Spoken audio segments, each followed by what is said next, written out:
इस बुलेटिन में खबरें होंगी उत्तराखंड से और सबसे पहले उत्तरकाशी से बड़ी खबर, जहां पर आज सिलक्यारा टनल हादसे को 1 साल का वक्त पूरा हो गया। 1 साल पहले आज ही की सुबह 41 मजदूरों को सुरंग में फंसने की जानकारी सामने आई थी, जिसके बाद 17 दिनों तक दुनिया का सबसे बड़ा रेस्क्यू ऑपरेशन चला था, जो सबसे ज्यादा चुनौती भरा भी था, जिसके बाद 41 मजदूरों को सुरक्षित निकाल लिया गया था। 1 साल बाद भूस्खलन वाली जगह आज भी चुनौती बनी हुई है। तो ये वही जगह है जहां 1 साल पहले 41 मजदूर फंस गए थे। टनल में खुदाई के दौरान, काम के दौरान मिट्टी धंस गई थी। मलबा गिरने की वजह से सुरंग के बीच में ही 41 लोग फंस गए थे, जिन्हें 17 दिनों के लंबे रेस्क्यू ऑपरेशन के बाद निकाला गया था।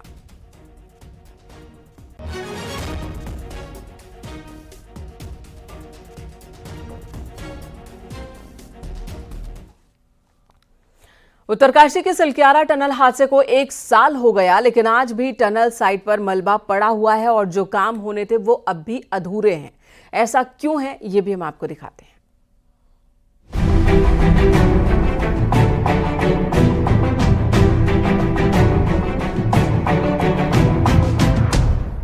आज से ठीक 1 साल पहले सिलक्यारा में ऐसा हादसा हुआ जिसकी चर्चा पूरे देश के साथ विदेश तक में हुई। सिलक्यारा टनल हादसे के बाद सभी हैरान और परेशान थे। उत्तरकाशी में पिछले साल 12 नवंबर को दीपावली के दिन सिलक्यारा सुरंग हादसा हुआ था और सुरंग के अंदर फंसने से 41 श्रमिकों की दिवाली काली हो गई थी। हादसे के बाद कुछ ही श्रमिक काम पर लौटे। उनका कहना है कि आज भी उस दिन को याद कर उनकी रूह कांप जाती है।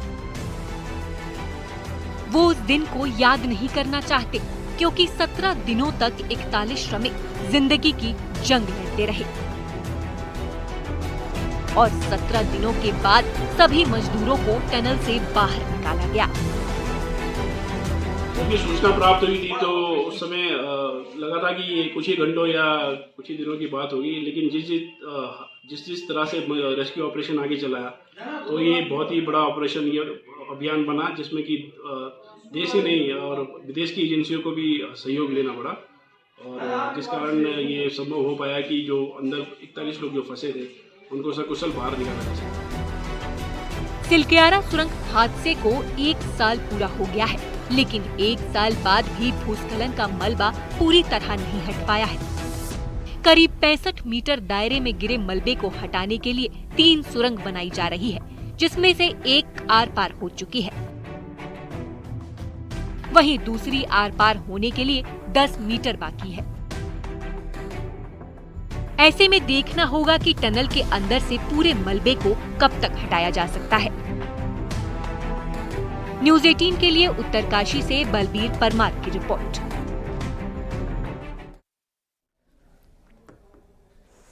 और इस वक्त उत्तरकाशी से बलबीर परमार हमारे साथ जुड़ चुके हैं। बलबीर, ये वही जगह है जहां पर 1 साल पहले जब खबर सामने आई कि 41 मजदूर अंदर फंस गए हैं, तो पहले तो भरोसा नहीं हुआ और उसके बाद डर था कि अब क्या होगा, क्या ये निकल पाएंगे या नहीं, क्योंकि सबसे बड़ी चुनौती थी कि मलबा लगातार गिर रहा था। जब खुदाई करने की कोशिश हो रही थी, वहां पर मलबा और गिरता जा रहा था। लेकिन 17 दिनों के रेस्क्यू ऑपरेशन के बाद सभी को निकाला गया और एक बहुत बड़ी कामयाबी भारत ने हासिल की। भारत के खाते में वो कामयाबी दर्ज हो गई। आज 1 साल बाद भी यहाँ पर मलबा उसी तरह से गिरा हुआ है। क्या क्या रुकावटें हैं? बिल्कुल 1 साल पहले आज की सुबह ही सूचना आई थी कि 41 मजदूर अंदर फंस गए हैं और किस तरह उनको बाहर निकालना है ये भी समझ नहीं आ रहा था। पूरा अधिकारी का जमावड़ा वहां पे लगना शुरू हो गए थे और जो राज्य सरकार है या फिर केंद्र सरकार है, दोनों की नजर बनी हुई थी। तो लगातार ये ऑपरेशन आगे बढ़ रहा था। 17 दिन के रेस्क्यू ऑपरेशन के बाद सफलता मिली और आज अपडेट ये है कि जो ये जिस जगह पे मलबा 1 साल पहले गिरा था वो आज भी चुनौती बना हुआ है। जो टेक्निकल टीमें हैं वहां पे लगातार दौरा कर रही है और ड्रिफ्ट करके 2 जगह से सुरंग बनाया जा रहा है। एक जगह से आर पार कर दी गई है और दूसरी जगह से कार्य शुरू कर दिया गया, पर एक मध्यम भाग है जहां से भी ड्रिफ्ट करके सुरंग बनाई जाएगी। तो कह सकते हैं कि 65 मीटर का जो ये दायरा है भूस्खलन का, ये अभी भी चुनौती बना हुआ है। इससे किस तरह से पार पाना है, ये टेक्निकल टीम इसको बारीकी से अध्ययन करके लगातार इस पे कार्य कर रही है। जब तक इस पूरे 65 मीटर एरिया का पूरी तरह से ट्रीटमेंट नहीं होता है, तब तक ये जो सुरंग है सिलक्यारा से पोलगांव के बीच निकलेगी यमुनोत्री हाईवे पे, तब तक सक्सेस नहीं है। तो कह सकते हैं अभी भी 1 साल हो गए हैं, पर ये जिस जगह पे मलबा 1 साल पहले टूटा था, 41 मजदूर फंस गए थे, उस जगह पे आज भी यह मलबा चुनौती बना हुआ है। और जो कार्यदायी संस्था है लगातार बारीकी से अध्ययन करके इसके मलबे पे रास्ता बनाने की कोशिश कर रही है, पर इससे कब कामयाबी मिल पाएगी, ये आज भी बड़ा प्रश्न चिन्ह बना हुआ है। बिल्कुल बलबीर, और यही वो हादसा था जिसने अलग अलग प्रोजेक्ट्स पर काम करने वाले तमाम कार्यदायी संस्थाओं और विशेषज्ञों को सोचने पर यह मजबूर भी कर दिया कि अब जिस प्रोजेक्ट पर काम करना है तो पहाड़ के प्रति थोड़ी ज्यादा संवेदनशीलता दिखानी होगी और प्रोजेक्ट्स के दौरान एहतियात बरतने होंगे ताकि इस तरह के हादसे ना हो, और जब इन रास्तों का इस्तेमाल किया जाए भविष्य में तब भी इस तरह के हादसे ना हो। तो यही वो हादसा है जिसने सभी को चेताया भी। धन्यवाद आपका पूरी जानकारी देने के लिए। इधर पौड़ी गढ़वाल से बीजेपी सांसद अनिल बलूनी के दिल्ली आवास की तस्वीर आपको दिखाते हैं। बीती रात यहां पर इगास पर्व का आयोजन किया गया, जिसमें प्रधानमंत्री नरेंद्र मोदी भी शिरकत करने पहुंचे। पीएम मोदी ने इगास की सबको बधाई दी है, पूजा अर्चना भी की उन्होंने और काफी देर तक कार्यक्रम में रहे। उनके साथ उपराष्ट्रपति जगदीप धनखड़, रक्षा मंत्री राजनाथ सिंह, बीजेपी अध्यक्ष जेपी नड्डा भी कार्यक्रम का हिस्सा बने। ये तस्वीरें आपको दिखा रहे हैं तमाम बड़ी बड़ी हस्तियां जो कि कल सांसद अनिल बलूनी के आवास पर मौजूद थीं। इन स्वामी अवधेशानंद, बाबा बागेश्वर धाम, योग गुरु रामदेव, चिरानंद मुनि इगास पर्व में शामिल हुए। वहीं फिल्म उद्योग से जुड़े लोग भी शिरकत करने पहुंचे। बीजेपी के कई वरिष्ठ नेता भी पहुंचे थे सांसद अनिल बलूनी के आवास पर। तो इगास की अगर महत्ता की बात की जाए, दीपावली से 11 दिन बाद इगास पर्व का आयोजन होता है, जिसे पहाड़ों पर बूढ़ी दिवाली के नाम से भी जाना जाता है। गढ़वाल के हिस्से में इसका बहुत लंबे समय से इस पर्व को मनाए जाने की परंपरा है। कुमाऊं में इसे बूढ़ी दिवाली कहते हैं। सांस्कृतिक कार्यक्रम और इगास का आयोजन।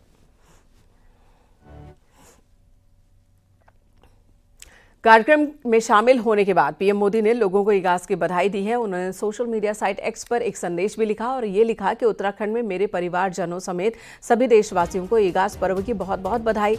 दिल्ली में मुझे भी उत्तराखंड से लोकसभा सांसद अनिल बलूनी जी के यहाँ इस त्योहार में शामिल होने का सौभाग्य मिला। मेरी कामना है कि ये पर्व हर किसी के जीवन में सुख, समृद्धि और खुशहाली लाए।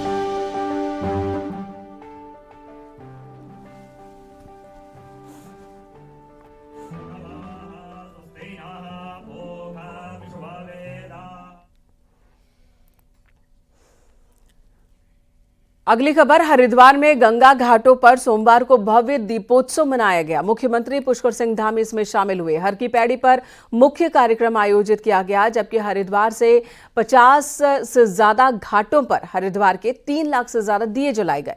उत्तराखंड राज्य गठन के 24 साल पूरा होने के उपलक्ष्य में पूरे हफ्ते कार्यक्रमों का आयोजन हो रहा है। सीएम धामी ने पहले हर की पैड़ी पर पूजा अर्चना की। बड़ी संख्या में दूसरे लोग भी मौजूद थे। सीएम धामी ने गंगा का दुग्धाभिषेक किया और ड्रोन शो का भी आयोजन हुआ, जो सीएम धामी ने देखा। हर की पैड़ी पर ड्रोन के जरिए हवा में लाइट्स के साथ अलग अलग तरह की आकृतियां बनाई गई और इसके बाद सीएम धामी ने दीप जलाने की शुरुआत की और 3 लाख से ज्यादा दीप गंगा घाट पर जलाए गए। गंगा घाटों पर चारों तरफ सिर्फ दिए ही दिए नजर आ रहे थे। भव्य कार्यक्रम का आयोजन, बीती रात की तस्वीर हम आपको दिखा रहे हैं।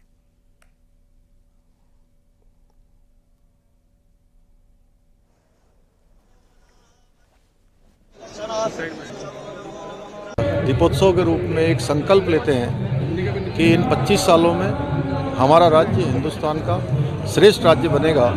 और हमारे प्रधानमंत्री जी ने भी अभी 2 दिन पहले राज्य स्थापना दिवस के अवसर पर हम सब उत्तराखंड वासियों के लिए एक संदेश भी दिया है, अपेक्षा भी की है कि हम सब मिलकर राज्य को आगे बढ़ाने में अपना योगदान दें। उत्तराखंड में विकास का महायज्ञ चल रहा है। इस महायज्ञ में हर एक उत्तराखंड वासी को अपनी सहभागिता करनी है, अपनी भूमिका अदा करनी है और माँ गंगा के तट से आज हम संकल्प लेते हैं कि एक दशक 10 साल आने वाले ये हमारे उत्तराखंड के होंगे। इन 10 सालों में उत्तराखंड हर दृष्टि से शिखर पर होगा।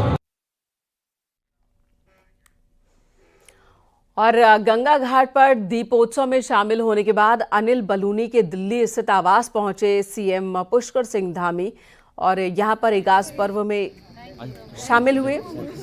सीएम धामी की ये तस्वीरें, सभी को इगास और बूढ़ी दिवाली की उन्होंने बधाई दी है। सीएम धामी इससे पहले हरिद्वार में कार्यक्रम में शामिल हुए थे, फिर सीधे दिल्ली पहुंचे। हर साल दिवाली के बाद एकादशी पर इगास का त्योहार मनाया जाता है। गढ़वाल में इसे इगास कहा जाता है और भैलो खेला जाता है, जिसमें आग का एक गोला बनाकर घुमाया जाता है, जबकि कुमाऊं में इस त्योहार को बूढ़ी दिवाली के तौर पर मनाया जाता है।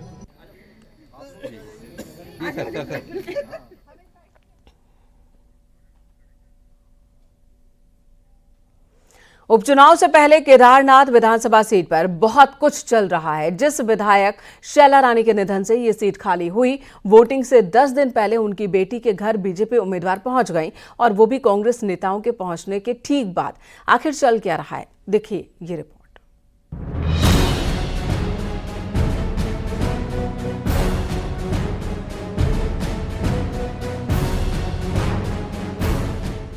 मां की विरासत के बावजूद बेटी को टिकट नहीं मिला, तो बीजेपी के इस बर्ताव से ऐश्वर्या रावत नाराज हो गई। लेकिन वोटिंग से ठीक 10 दिन पहले रविवार की शाम अगस्त्यमुनि में राजनीतिक सरगर्मी बढ़ गई। पहले चाय के वक्त पर पूर्व मुख्यमंत्री हरीश रावत, विधायक मनोज तिवारी, जिला अध्यक्ष कुंवर सजवान ऐश्वर्या रावत से मिलने पहुंचे, तो फिर डिनर के वक्त बीजेपी उम्मीदवार आशा नौटियाल और रुद्रप्रयाग के विधायक भरत चौधरी भी पहुंच गए। ऐश्वर्या रावत के साथ डिनर की फोटो खुद आशा नौटियाल ने शेयर की। वही आशा नौटियाल जिन्हें टिकट मिलने पर सबसे ज्यादा नाराजगी ऐश्वर्या रावत ने जताई और न अब तक कोई प्रचार किया। तो क्या कांग्रेस और बीजेपी ने ऐश्वर्या रावत को मैनेज करने की कोशिश की? बीजेपी सत्ता में है तो भविष्य में ध्यान रखने का भरोसा दे रही है, लेकिन कांग्रेस इसे बीजेपी का एक्टिंग गेम बता रही है, जो सिर्फ चुनाव तक दिखेगा। पूर्व सीएम हरीश रावत के मुताबिक इतनी चिंता थी तो टिकट क्यों नहीं दिया? समय आने पर हर कार्यकर्ता का सम्मान किया जाता है और जो जिस योग्य कार्यकर्ता उस योग्य में उस स्थान पर बिठाया जाता है। आज हम सबकी दृष्टि में केदारनाथ का चुनाव है। केदारनाथ चुनाव को हम बहुत अच्छे मतों से जीतने जा रहे हैं और रिकॉर्ड मतों से केदारनाथ जीतेंगे, विश्वास पूर्वक कह सकता हूँ। मैं बहुत सारे हाथों को बता दूंगा जो खाली नहीं रह गए, हमेशा के लिए खाली हो गए इनके साथ, इनके चक्कर में जो गए। ये तो तत्कालिक रूप से क्या उसका उपयोग है उसके हिसाब से देते हैं, उसके हिसाब से देते हैं। बाकी ये तो यूज एंड थ्रो वाले लोग हैं। ऐश्वर्या रावत के साथ सिर्फ विधायक रही मां को लेकर संवेदनाओं का ही मामला नहीं है, सवाल जातिगत समीकरण का भी है। बीजेपी ने ब्राह्मण आशा नौटियाल को उम्मीदवार बनाया है, तो कांग्रेस के उम्मीदवार मनोज रावत ठाकुर है। ऐसे में जाति पर अगर वोट बटा तो बीजेपी के लिए मुश्किल हो सकती है। इसलिए आशा नौटियाल का ऐश्वर्या रावत के घर डिनर पर जाना ये संदेश देने की कोशिश भी है। और ठाकुर चेहरे भी साथ हैं, तो हरीश रावत ने ऐश्वर्या रावत के साथ दिखने का अपना मैसेज है।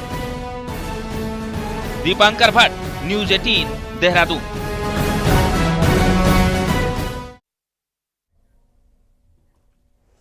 उत्तराखंड पावर कॉर्पोरेशन के एमडी अनिल यादव को एक्सटेंशन मिला है, जिसे लेकर सचिव मीनाक्षी सुंदरम और बेरोजगार संघ के संयोजक बॉबी पवार में विवाद हो गया। मामला बढ़ने के बाद अनिल यादव और बॉबी पवार ने अपनी अपनी बात कही और खुद को सही बताया। दरअसल बॉबी पवार ने एमडी अनिल यादव के एक्सटेंशन को गलत बताया और उन पर करप्शन के आरोप लगाए। वहीं अनिल यादव ने सभी आरोपों को सिरे से खारिज किया। रहे थे तब ठेकेदारों से टेंडर के नाम पे अपने बेटे के अकाउंट में, वो अकाउंट नंबर भी लिखा हुआ है, अपने बेटे के अकाउंट में पैसे लिए गए। अनेक टेंडरों में अनियमितताएं बरती गई। इसके बाद जब वो संपत्ति का जो ब्यौरा है जब उन्होंने दिया, जो अपने उसमें देते हैं, उसमें वो ब्यौरा ही नहीं है। जो नाबालिग बेटी 17 साल की उसकी बेटी थी, जब उनके नाम जमीन के टुकड़े लगाए गए। इंटर्नशिप करा दी, वो भी 3 महीने की, जिसका कि उसने इनकम टैक्स में शो किया है। मैं इनकम टैक्स का भी डिटेल लेके आया हूँ। इनकम टैक्स में भी शो किया है, एक्सपीरियंस में भी शो किया है, और उसने जहां पर एमबीए किया है वहां पर भी उसने शो किया है। 12 साल 15 साल पहले मुझे मालूम था कि एमडी बनूंगा तो इस तरह से लोग जो है, या डायरेक्टर बनूंगा तो इस तरह से आरोप लगाया जाएगा। इंटर्नशिप कर लेना कि इतना बड़ा टाइम हो गया, और उसके लिए पेड में कितना पैसा मिला उसके अकाउंट में 40,000 रुपए के करीब जो है ऑन एन एवरेज बनता था। 40,000 रुपए के हिसाब से उसको मिला। इसको ये बताया जा रहा है कि रिश्वत के तौर पे है। हल्द्वानी में बनभूलपुरा रेलवे लैंड पर सर्वे का दौर जारी है और ये प्रक्रिया अब अंतिम दौर में है। खास बात यह है कि इस बार मकानों की संख्या पिछले सर्वे के मुकाबले कम हो गई है।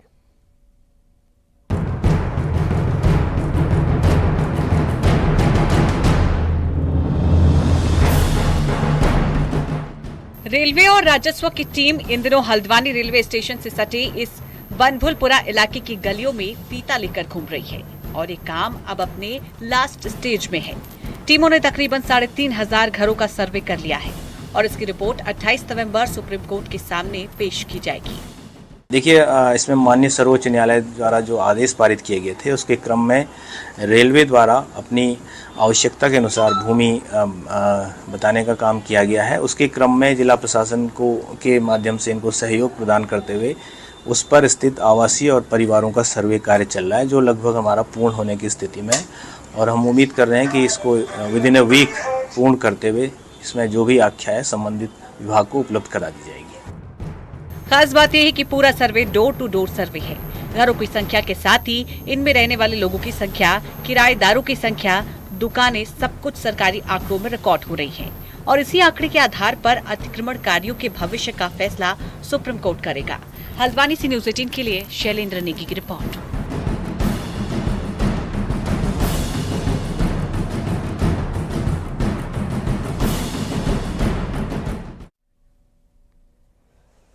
अल्मोड़ा एसएसजे यूनिवर्सिटी में छात्र संघ चुनावों को लेकर आंदोलन जारी है। छात्रों ने कुल सचिव का घेराव किया। छात्रों की मांग है कि जल्द ही छात्र संघ चुनाव कराए जाएं। दरअसल कोर्ट ने छात्र संघ चुनाव पर रोक लगा रखी है, जिसके बाद से ही छात्र नेता चुनाव की मांग को लेकर लगातार प्रदर्शन कर रहे हैं।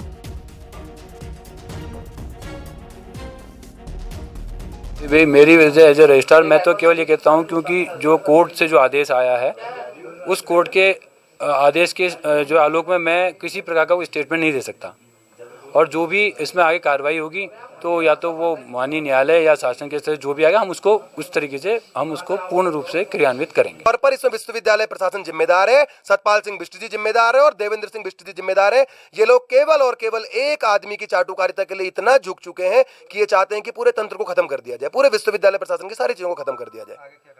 आगे पूरा विरोध रहेगा, इसमें हम इन्हें जाने नहीं देंगे यहाँ से किसी भी तरीके पे, क्योंकि ये वो लोग हैं जो लोग 11 बजे कॉलेज आते हैं और 2 बजे कॉलेज से चले जाते हैं। और अगली खबर चमोली से, जहां हेलंग मारवाड़ी बाईपास पर काम कर रही पोकलेन मशीन के ऊपर पहाड़ का एक हिस्सा टूटकर गिर गया। हादसे में मशीन ऑपरेटर की दबने से मौत हो गई है। लोगों ने बड़ी मशक्कत के बाद मशीन में फंसे ऑपरेटर के शव को निकाला।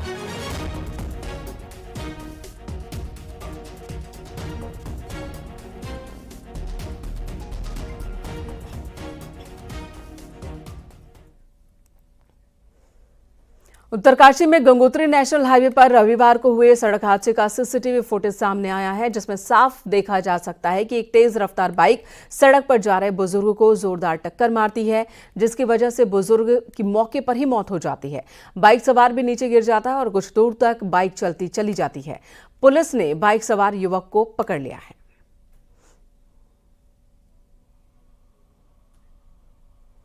जबरदस्त हादसे की ये तस्वीर देखिए, आमने सामने की टक्कर है। दो बाइकों की ये टक्कर है। बाइक सवार बाल बाल बचा इसमें। तो एक बाइक पर 3 लोग थे, दूसरी बाइक पर एक लड़का बैठा था और आमने सामने की टक्कर में देखिए हल्के से छू जाते हैं दोनों एक दूसरे को। उसके बाद जिस बाइक पर 3 लड़के थे उनका बैलेंस बिगड़ता है और तीनों गिर जाते हैं। वहीं उनकी बाइक कुछ दूर तक बढ़ती चली जाती है।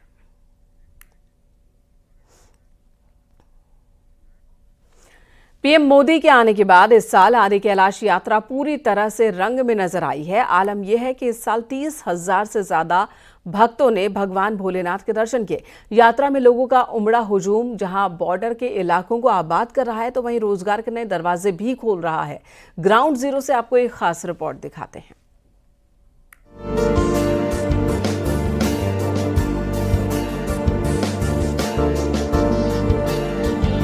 एक दौर था जब गुंजी से आदि कैलाश जाना किसी चुनौती से कम नहीं था, लेकिन अब हालात पूरी तरह बदल गए हैं। रोड अच्छी होने के बाद ये सफर सिर्फ 1 घंटे में पूरा हो रहा है। आदि कैलाश पहुंचकर श्रद्धालुओं को जो शांति मिलती है उसे शब्दों में बयां करना तो आसान नहीं है, लेकिन रोड के सफर का भी यात्री जमकर मजा ले रहे हैं। कुटी यांगती नदी के किनारे होने वाला ये सफर हर किसी को लुभा रहा है। प्रकृति के नजारों के बीच आदि कैलाश पहुंचना कुछ ऐसा महसूस करा रहा है जैसे स्वर्ग का सारा सौंदर्य यहीं सिमटा हो। यहाँ पर को ऐसा लगता है कि प्रकृति ने यहाँ पर को पूरी मनुष्यता को पूरा संभाला हुआ है। यहाँ पर को मनुष्य ने कुछ नहीं किया हुआ है, जो कुछ भी किया हुआ है प्रकृति ने किया है, और जिसको देखकर मैं यात्री के रूप में, एक शिव भक्त के रूप में अभिभूत हूँ। इस साल आदि कैलाश यात्रा में देश भर के हजारों यात्रियों ने शिरकत की है। करीब 19,000 फीट पे मौजूद आदि कैलाश, जहां तिब्बत में मौजूद कैलाश पर्वत का प्रतीक है, तो वहीं पार्वती ताल को मानसरोवर झील के रूप में देखा जाता है। आदि कैलाश यात्रा को लेकर लोगों का बढ़ता क्रेज बॉर्डर के इलाकों को 4 चांद भी लगा रहा है। लगातार परवान चढ़ रही यात्रा सीजन में हजारों लोगों को रोजगार भी दे रही है।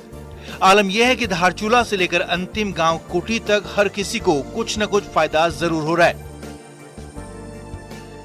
टूरिज्म बढ़ रहा है और बहुत बढ़ रहा है, और आने वाले समय में हम देख रहे हैं कि असीम इसमें संभावनाएं भी है लोगों को स्वरोजगार की दिशा में। मुझे विश्वास है कि अगले कुछ दिनों में जैसे लोग भगवान केदारनाथ जी के दर्शन करते हैं, वो सोचेंगे कि भगवान केदारनाथ जी के दर्शन के बाद हमको निश्चित रूप से आदि कैलाश का भी दर्शन करना चाहिए।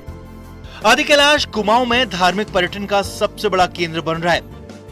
कैलाश मानसरोवर यात्रा बंद होने के बाद शिव भक्तों का यहाँ उमड़ा सैलाब इस बात की तस्दीक भी कर रहा है। ऐसे में तय है कि आने वाले सालों में यहाँ की रौनक और ज्यादा बढ़ेगी। नरेंद्र मोदी आदि कैलाश में आए थे, उसके बाद इस इलाके में चहल पहल खासी बढ़ गई है, जिस कारण ये इलाका देशी नहीं विदेशों तक मशहूर हुआ है। इसके अलावा यहाँ पर धार्मिक पर्यटन की गतिविधियाँ बढ़ी हैं, जिससे बॉर्डर के इस इलाके में लोगों के रोजगार के अवसर भी बढ़े हुए हैं। एक तरीके से ये कह सकते हैं कि कैलाश मानसरोवर यात्रा बंद होने के बाद उसके विकल्प के रूप में आदि कैलाश यात्रा अपनी जगह बनाने जा रही है। विजयवर्धन उप्रेती, न्यूज 18, आदि कैलाश, पिथौरागढ़। राजधानी देहरादून में सरेराह एक महिला के साथ छेड़खानी का हैरानी भरा मामला सामने आया। घटना हरिद्वार बाईपास इलाके की है। यहां एक महिला अपनी बच्ची के साथ पैदल घर की तरफ जा रही थी। इसी दौरान सामने से एक शख्स स्कूटी से आता है और छेड़खानी करता है। ये वारदात सीसीटीवी कैमरे में रिकॉर्ड हुई है। जब वीडियो वायरल हुआ तो पुलिस भी हरकत में आई। आरोपी किशन सिंह को पुलिस ने गिरफ्तार किया है और बताया जा रहा है कि आरोपी पहले भी कई महिलाओं के साथ अश्लील हरकत कर चुका है। फिलहाल पुलिस ने उसे जेल में बंद किया है।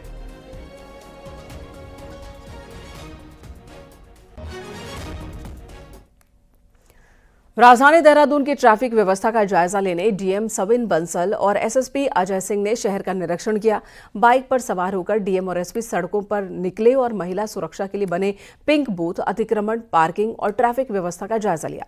साथ ही कहीं पर भी अगर कमी दिखी तो अधिकारियों को जरूरी दिशा निर्देश भी दिए। डीएम का कहना है कि आगे भी शहर का इसी तरह से औचक निरीक्षण वो करते रहेंगे।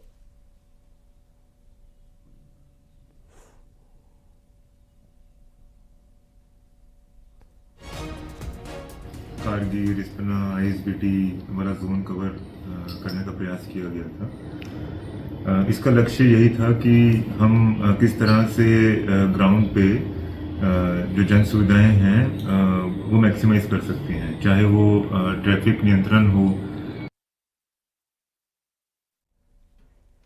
पहाड़ की 10 बड़ी खबरों पर नजर डालते हैं पहाड़ टॉप 10 में। बागेश्वर के कपकोट में नवनिर्मित स्वतंत्रता संग्राम सेनानी शहीद स्मारक स्थल का उद्घाटन किया गया। इस दौरान पूर्व सैनिकों को सम्मानित किया गया। रुड़की के डायट में युवा समागम का आयोजन हुआ, जिसमें जिले के 10वीं 12वीं के मेधावी स्टूडेंट्स को सम्मानित किया गया। बीजेपी के प्रदेश उपाध्यक्ष कैलाश शर्मा अल्मोड़ा के दौरे पर, जहां शर्मा ने प्रदेश के मुखिया पुष्कर सिंह धामी जल्द ही नगर और आसपास की पेयजल किल्लत को दूर करने के लिए बड़ी सौगात देने जा रहे हैं, ये बात कही। केदारनाथ में पोलिंग पार्टियां घर घर जाकर बुजुर्ग और दिव्यांग लोगों को मतदान करा रही हैं। मंगलवार को भी पोलिंग पार्टियां मतदान कराएंगी। उत्तराखंड पावर कॉर्पोरेशन ने बीते 3 महीनों में प्रदेश के बिजली कंज्यूमर को बिजली के दामों में भारी छूट दी है। लोगों को आगे भी बिजली सस्ती दरों पर मिलने की बात कही गई है। यमकेश्वर दुगड्डा के पहाड़ी में बसे आमसौड़ इलाके के लोगों ने सरकार के खिलाफ आंदोलन शुरू कर दिया। आमसौड़ गांव के सामने की पहाड़ी भूस्खलन की वजह से दरक रही है। ऋषिकेश एम्स में वेबसाइट अपडेट होने की वजह से मरीजों को दिक्कतों का सामना करना पड़ रहा है। एम्स प्रशासन का कहना है कि जल्द ही वेबसाइट अपडेट का काम पूरा कर लिया जाएगा। पौड़ी में उजियाड़ी गांव के गांव वालों ने जल जीवन मिशन योजना की कार्य की गुणवत्ता पर सवाल उठाए। डीएम ने कहा कि जल जीवन मिशन योजना में आ रही खामियों को जल्द ही दूर किया जाएगा। उत्तरकाशी में सिलक्यारा हादसे को 12 नवंबर को 1 साल पूरा हो जाएगा। 1 साल बाद भी भूस्खलन का मलबा अभी तक नहीं हटा। 65 मीटर दायरे में गिरे मलबे को हटाने के लिए 3 निकासी सुरंग बनाई जा रही है। विकासनगर में पेयजल और सीवर योजनाओं का शुभारंभ। विधायक मुन्ना सिंह चौहान ने परियोजना का काम पूरा होने के बाद विकासनगर की तस्वीर और तकदीर बदल जाने की बात कही।